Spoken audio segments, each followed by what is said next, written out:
National E-Governance Division, NEGD, launches Entity Locker. What is Entity Locker? It is a secure digital platform developed by NEGD under the Ministry of Electronics and Information Technology. Why?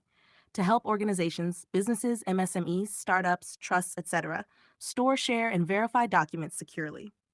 Purpose: to promote digital governance and simplify business processes in line with India's Digital Public Infrastructure (DPI) and the Union Budget 2024-25 goals. Key features of Entity Locker: 1. Document management and verification. It provides a cloud-based platform for securely managing organizational documents. Example: a company can store all business licenses, GST filings, and vendor agreements on the platform. 2. Seamless integration. Integrated with important systems like Ministry of Corporate Affairs for corporate filings like annual returns, Goods and Services Tax Network, GSTN, for GST-related compliance, Directorate General of Foreign Trade, DGFT, for import-export documentation. Use cases. Vendor verification. Helps organizations verify vendors during procurement processes. Loan applications for MSMEs. Speeds up loan approval processes by providing pre-verified documents. Compliance documentation. Simplifies regulatory filings for industries like food safety under FSSAI. 4. Secure and user-friendly features. Aadhaar-based authentication ensures only authorized users access sensitive documents. Digital signatures, legally valid electronic signatures for document verification. Encrypted cloud storage provides 10 gigabyte of secure storage for documents. Real-time verification. Documents can be cross-verified instantly with government databases. 5. Accountability. Tracks all document-related activities to ensure transparency and improve compliance reporting. Technical terms explained. 1. Digital Public Infrastructure, DPI. Infrastructure built to support digital services for the public, such as Aadhaar, UPI, or DigiLocker. 2. Aadhaar-based authentication. A process of verifying user identity using the Aadhaar number. Example: logging in or sharing sensitive data using an OTP sent to the Aadhaar-linked mobile number. 3. Digital signature. An electronic form of a signature used to validate the authenticity and integrity of a document. Example: signing a digital contract with an e-signature that is legally recognized. 4. Encrypted cloud storage. A method of securely storing data on cloud servers by converting it into a coded format, encryption, to prevent unauthorized access. 5. MSMEs, micro, small, and medium enterprises. Businesses classified based on investment in plant machinery and turnover. Example: a small business with an annual turnover of 5 crore. Possible exam questions. MCQs 1. Which organization launched the Entity Locker platform? A. Reserve Bank of India, RBI. B. National E-Governance Division, NEGD. C. Securities and Exchange Board of India, CI. D. National Payments Corporation of India, NPCI. Answer: B. National E-Governance Division. 2. What is the primary purpose of the Entity Locker platform? A. Store individual personal documents. B. Simplify document management for organizations. C. Conduct financial audits. D. Manage e-commerce activities. Answer: simplify document management for organizations. 3. Which government systems are integrated with Entity Locker? A. MCA, GSTN, DGFT. B. AFIC, CB. C. NABARD, NPCI, RBI. D. DDRA. Answer: MCA, GSTN, G. For what feature ensures document security in Entity Locker? A. Physical storage. B. Aadhaar-based authentication and encryption. C. Blockchain technology. D. Biometric verification only. Answer: Aadhaar-based authentication and encryption. 5. How much cloud storage is provided by Entity Locker for document management? A. 5 gigabytes. B. 10 gigs. C. 15 gigabyte. Unlimited. B. 10 gigabytes. Let me know if you'd like further simplified explanation.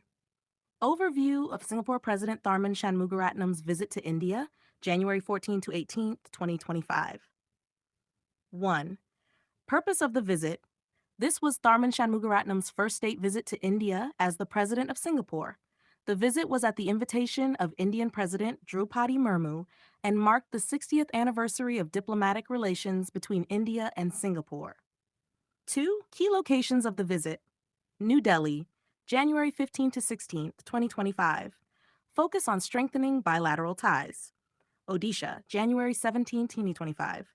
Focus on skill development, renewable energy, and strategic planning. Highlights of the visit. Visit to Delhi, meetings with Indian leaders, PM Narendra Modi and key ministers like Nirmala Sitharaman, Dr. S. Shankar, and Nitin Gadkari. Focus areas: elevating bilateral ties to a comprehensive strategic partnership, setting up a ministerial roundtable mechanism to enhance collaboration. 60th anniversary commemorative logo, unveiled by President Tharman Shanmugaratnam and President Drupadi Murmu at Rashtrapati Bhavan. Symbolism: Lotus, India, and Orchid, Singapore, represent friendship. The number 60 celebrates 6 decades of strong ties. Visit to Odisha. 1 key visits: Sun Temple, Konark; Bharat Biotech Facility, Bhubaneswar, focused on vaccines; World Skills Center, WSC, Bhubaneswar, developed in collaboration with Singapore for skill development in advanced sectors like semiconductors. 2. MOUs signed. Multiple memorandums of understanding, MOUs, were signed to enhance collaboration in various sectors. Skill development. Odisha's Skill Development Department and ITE Education Services, Singapore, signed an MOU to boost training in semiconductor technologies, focused on AI, cybersecurity, renewable energy, blockchain, and cloud computing. Sustainable energy. Tripartite agreement between Nanyang Technological University, NTU Gridco, and IIT Bhubaneswar for R&D in sustainable energy. Green hydrogen. MOU between Odisha's IDCO and Semcorp Green Hydrogen India to set up a green hydrogen production facility, 7.2 lakh tons per year, expected to generate over 2,000 jobs. Urban development. Collaboration between Odisha's Bhubaneswar Development Authority and Singapore's Surbana Jurong to plan a new city near Bhubaneswar. Petrochemical investment. MOU for developing a petroleum, chemicals, and petrochemical investment region, PCPIR, in Odisha. InsurTech. Odisha's E&IT department signed an MOU with Singapore's Global Finance and Technology Network, GFTN, to set up a global competency center for the InsurTech industry. Key takeaways. Singapore plays a vital role in India's Act East policy to strengthen ties with Southeast Asia. Bilateral trade grew significantly from USD 6.7 billion FY 2004-05 to USD 35.6 billion FY 2023-24. The visit focused on skill development, renewable energy, sustainable technologies, and urban planning. Technical terms explained. 1. Comprehensive Strategic Partnership, CSP, a high-level collaboration between 2 countries, covering trade, defense, technology, and cultural exchanges. Example: India and Singapore aim to deepen cooperation in these areas under CSP. 2. Semiconductor sector, industry involved in the production of chips used in electronics like phones, laptops, and cars. Example: setting up skills in this sector is crucial for India's tech growth. 3. Green hydrogen, hydrogen produced using renewable energy like solar or wind with no carbon emissions. Example: Odisha's green hydrogen facility focuses on eco-friendly energy production. 4. World Skills Center, WSC, a training hub focused on developing advanced skills in sectors like AI, cybersecurity, and data science. Example: WSC in Bhubaneswar trains youth for global tech jobs. 5. InsurTech, use of technology like AI and blockchain to enhance the insurance industry. Example: AI-based claim settlement systems in health insurance. Possible exam questions. 1. Who is the current president of Singapore? A. Lawrence Wong. B. Tharman Shanmugaratnam. C. Halima Yacob. D. Lee Hsien Loong. 2. Which Indian state did the Singapore president visit besides New Delhi? A. Gujarat. B. Tamil Nadu. C. Odisha. D. Karnataka. Answer: C. Odisha. 3. What was unveiled during the visit to commemorate 60 years of diplomatic ties between India and Singapore? A. Joint agreement. B. Commemorative logo. C. Diplomatic summit. D. Bilateral trade pact. B. Commemorative logo. 4. Which sector was a key focus of the MOU signed between Odisha and Singapore during the visit? A. Healthcare. B. Petrochemicals and semiconductors. C. Textiles. D. Tourism. Answer: B. Petrochemicals and semiconductors. 5. What is the production capacity of the green hydrogen facility to be set up in Odisha under the MOU? A. 7.2 lakh tons per year. B. 5 lakh tons per year. C. 10 lakh tons per year. D. 2.5 lakh tons per year. Answer A. 7.2 lakh tons per year. Explanation. Union Minister Dr. Jitendra Singh inaugurates India's first CSIR innovation complex. One event overview. Union Minister Dr. Jitendra Singh, Ministry of Science and Technology, inaugurated India's first ever CSIR innovation complex in Mumbai, Maharashtra in January 2025. This is a state of the art facility designed to promote innovation, support startups, and foster industry collaboration. 2. Key features of the Innovation Complex. Size and facilities. A 9-floor building with 24 fully equipped incubation labs ready to use for new businesses. Includes furnished offices and networking spaces for industry stakeholders, MSMEs, and startups. Purpose: to provide infrastructure for startups and promote collaboration between industries, CSIR labs, and research institutions. 3. Partnerships and agreements. CSIR signed 6 MOAs, Memorandums of Association, with prominent institutions like IIT Bombay, iCreate, Innovation Driven Entrepreneurship Hub, National Research Development Corporation, NRDC. These agreements focus on boosting innovation and industrial collaboration, creating more jobs, and driving economic growth. 4. Technology transfers. 50 technology transfers were formalized between CSIR institutes and organizations like startups and MSMEs. This enhances employment opportunities and promotes the application of innovative solutions in industries. 5. India's startup ecosystem. India ranks as the third largest startup ecosystem globally. Over 100 unicorns, startups valued at over $1 billion, symbolize India's growing entrepreneurial potential. Hash. Technical terms explained.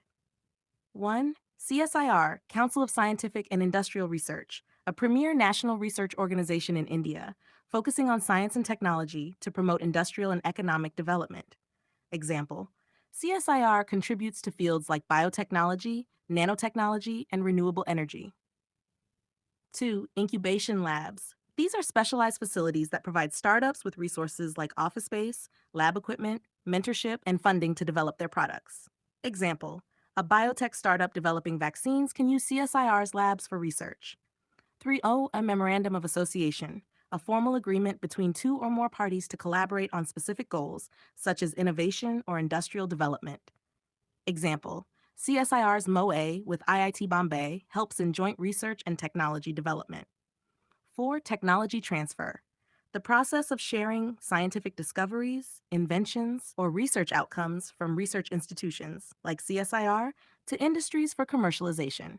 Example: CSIR transfers a patented drug formula to a pharmaceutical company for mass production. 5. Unicorn, a privately owned startup company valued at over $1 billion. Example: Flipkart and Bytes are Indian unicorns. Key takeaways: this innovation complex strengthens India's startup ecosystem by offering infrastructure, partnerships, and opportunities for collaboration. It highlights India's commitment to science driven industrial growth and support for MSMEs and entrepreneurs. Possible exam questions. MCQs 1. Where was India's first CSIR innovation complex inaugurated? A. Bengaluru, B. Mumbai, C. Hyderabad, D. Pune. B. Mumbai. 2. Who inaugurated the CSIR Innovation Complex in Mumbai? A. Dr. Jitendra Singh, B. Dr. V.K. Saraswat, C. Dr. V.K. Paul, Dr. N. Kalai.